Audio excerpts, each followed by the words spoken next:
ये तेरी बहन बोल नहीं सकती थी? नहीं बोल सकती थी। हालेलुया! मेरा यीशु यीशु मेरा यीशु यीशु। हाँ बेटे, अभी क्या हुआ? अभी क्या हुआ? बोलने लगी। ये तेरी बहन बोल नहीं सकती थी? नहीं बोल सकती थी। हालेलुया! मेरा यीशु यीशु मेरा यीशु। अगर आज ये धर्म की लड़ाई होती तो जितनी रील्स परमेश्वर के खिलाफ बनी है, कितनों के गले कट जाते। तो लोग जब मजाक उड़ाते तो उनको, अगर ये धर्म हो तो उनको मार काट दिया जाए। अगर वो शहादत दे सकते हैं परमेश्वर के लिए, तो किसी को मार के जेल में जाना उनके लिए कितनी बड़ी बात होगी। के लोग पिछले कुछ समय से सोशल मीडिया के ऊपर परमेश्वर के नाम का काफी मजाक उड़ा रहे हैं, जिनकी संख्या लाखों में है, और इंस्टाग्राम यानी कि अन्य सोशल मीडिया प्लेटफॉर्म्स पर वीडियोस, रील्स वगैरह डालकर यीशु नाम का मजाक बना रहे हैं, जिनमें उन्होंने अपने बच्चों तक को भी शामिल कर लिया है। और ये जो आप स्क्रीन पर वीडियोस को देख रहे हो, ये इसी साल यानी कि हाल फिलहाल की ही हैं, जिसमें क्रिसमस के मौके पर इतनी ज्यादा संख्या में वीडियो डालकर प्रभु के नाम का मजाक उड़ाया गया, जिनमें से कुछ वीडियोस मैंने आपको शुरुआत में भी दिखाई। लेकिन दोस्तों, ऐसा को परमेश्वर के दास अपोस्टल अंकुर नरोला जी ने रिप्लाई दिया है, या फिर यूं कहा जाए सख्त चेतावनी दी है, जिससे वह समझ जाएं कि ऐसा करना बिल्कुल भी सही नहीं। परमेश्वर में मान करो, परमेश्वर के ऊपर प्राउड करो कि हम खुदा को मानते हैं। वो जीवित परमेश्वर है, किसी का बुरा नहीं करता, किसी को श्रापित नहीं करता। अगर आज ये धर्म की लड़ाई होती तो जितनी रील्स परमेश्वर के खिलाफ बनी है, कितनों के गले कट जाते। अगर जीसस क्राइस्ट के लिए लोग अपनी जान दे सकते हैं, हजारों मिशनरीज जिन्होंने बिहार में जान दी है। बिहार को मिशनरियों की कब्रगाह कहा गया है, पता है? अगर उनकी शहादत को हम मनाना शुरू कर दें, हर घंटे 100 लोगों की शहादत मनानी पड़ेगी, क्रिश्चियंस लोगों को। इतनी शहादतें हुई हैं परमेश्वर में। तो लोग जब मजाक उड़ाते तो उनको, अगर ये धर्म हो तो उनको मार काट दिया जाए। अगर वो शहादत दे सकते हैं परमेश्वर के लिए, तो किसी को मार के जेल में जाना उनके लिए कितनी बड़ी बात होगी।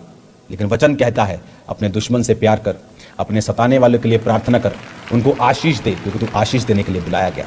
हालेलुया! अगर ये लोग सुसमाचार के लिए अपनी जान दे सकते हैं। इंडिया के पास एक आइलैंड है, वहां पे वो किसी को जाने नहीं देते। वो एक गोरा गया वहां पे कि मैं इनको सुसमाचार दूंगा, बाहर से मार दिया उन्होंने, तीर मार मार। कोई हेलीकॉप्टर चल जाए, हेलीकॉप्टर पे तीर मार मार देते, सरकार भी उनके पास नहीं जाती। वो चला गया वहां। अगर वो उनको सुसमाचार देने के लिए अपनी जान दे सकता है, तो जो यीशु मसीह की खिलाफत करते हैं, उसके बारे में बुरी रील बनाते, उनको मारने में कितनी प्रॉब्लम होगी उनको। अगर वो मर सकते हैं तो मारने में क्या दिक्कत है? उनको मार के बाद क्या कर दे, जेल कर देंगे, उनको क्या प्रॉब्लम। लेकिन वचन क्या कहता है? इसीलिए जीसस क्राइस्ट के लोग हाथ नहीं उठाते, क्योंकि हमारा परमेश्वर जिंदा है। तो वो गर्दन मरोड़ेगा, तुम भागे आओगे चर्च में। Don't worry. उसने मेरी भी मरोड़ी थी तो मेरे को मालूम है, वो मरोड़ता है गर्दने और फिर भगाता है आदमी को। फिर आदमी भूल जाता है वो कहाँ से है, कि कहाँ से है।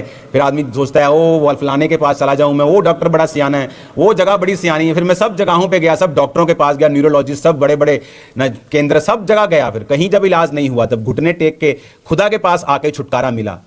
तो अब मैं आपके सामने उसी खुदा की बातें कर रहा हूँ, जिस खुदा को मैं बुरा भला बोलता था। मसीह की God bless you all of you.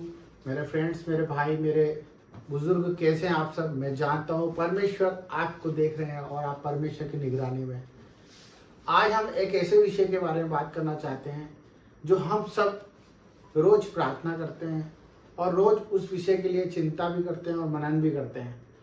बाकी वो विषय है हमारे जीवन का आने वाला कल, जिसके बारे में हम ये सोचते रहते हैं कि कल हम क्या करेंगे और कल हमारा क्या होगा, कल हमारे बच्चे स्कूल जाएंगे कि नहीं जाएंगे, कल हमारे ज़िंदगी में कुछ खुशियाँ आएगी कि नहीं आएगी, कल हमारे जीवन में जो हम चाहते हैं वो पूरा होगा कि नहीं होगा, हमारी सेहत कल कैसी रहेगी और हमारा परिवार सुरक्षित रहेगा कि नहीं रहेगा।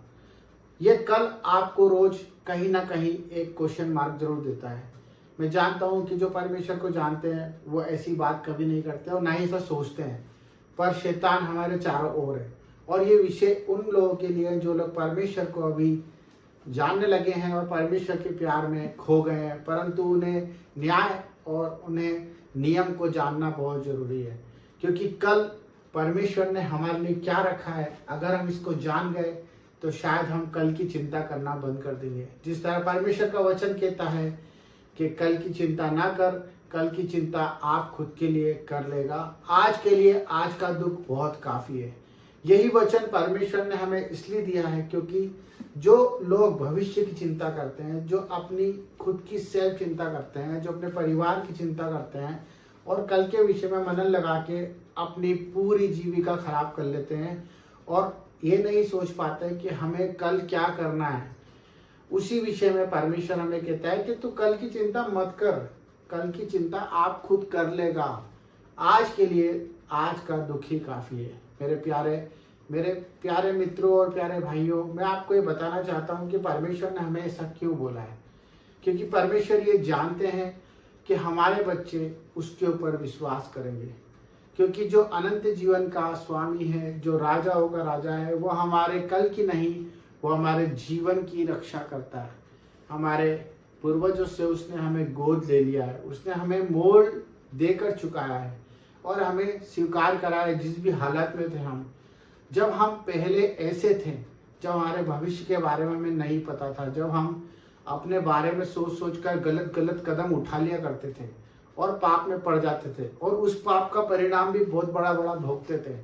पर हम क्यों नहीं जानते कि आज हम वही गलतियां, वही व्यवहार वापस करेंगे तो हम किस तरह से प्रभु के कहलाएंगे। जिस तरह से परमेश्वर ने हम पर दया रखी, अगर हम उस दया को जानना चाहें तो हम कैसे अपने आप को जान सकते हैं, कैसे जान सकते हैं और कैसे जान सकते हैं। ये वही वचन है जो परमेश्वर का हमें सिखा रहा है कि तुम कल की चिंता मत करो। मैं जानता हूँ आज मेरा भाई कैंसर में है, मैं जानता हूँ कि आज मेरी बहन परेशान है, कर्जे में है, मैं जानता हूँ मेरे भाई उन अपने भाइयों से लड़ रहे हैं, अपनी चीज़ों के लिए, हक के लिए दौड़ रहे हैं, अपने काम काज की चिंताओं में, ऑफिस के टेंशनों में, अपने वर्क की टेंशन में बहुत कुछ अपना खो रहे हैं, अपना आनंद खो रहे हैं। मेरे भाई बहनों, ये विषय परमेश्वर ने हमें इसलिए दिया है कि जब हम इस चीज़ को छोटा करेंगे, अपने कामों को अनुशासन से करेंगे, नियम से करेंगे और अपने मुख पर सच रखेंगे, हमसे जो होता है हम उसी को करें। हमारी आंखें जितना देखती हैं हम उसी को अपना काम का सोता बनाया, उतना ही चले जितना हम चल सकते हैं। क्योंकि परमेश्वर ने हमारा बोझ अपने ऊपर ले लिया है। व्यर्थ चिंता ना करें, हमें चिंता करने की कोई ज़रूरत नहीं है। क्योंकि परमेश्वर ने क्रूस पर अपनी जान दी, अपने इकलौते पुत्र को हमारे लिए इसलिए दिया कि हम नाश ना हो और हम विजय के जुलूस में चले और परमेश्वर की महिमा को देखें। और परमेश्वर की महिमा जब ही होती है जब हम परमेश्वर के पीछे अपना क्रूस उठाकर चलते जाते हैं। तो मेरे भाई बहनों, ये आपको समझना है कि हम अगर कल की चिंता करते हैं तो परमेश्वर के उस नियम को तोड़ते हैं जो परमेश्वर ने हमारे लिए बलिदान दिया। अगर आप महिमा देखना चाहते हैं और परमेश्वर के कामों को देखना चाहते हैं तो आज के आनंद में खुशियों से जियो, आनंद से अपने परिवार के साथ खुशियां मनाओ और प्रभु की आराधना करो, प्रार्थनाएं करो अपने पड़ोसी के लिए और अपने लिए भी। Thank you. जय मसीह।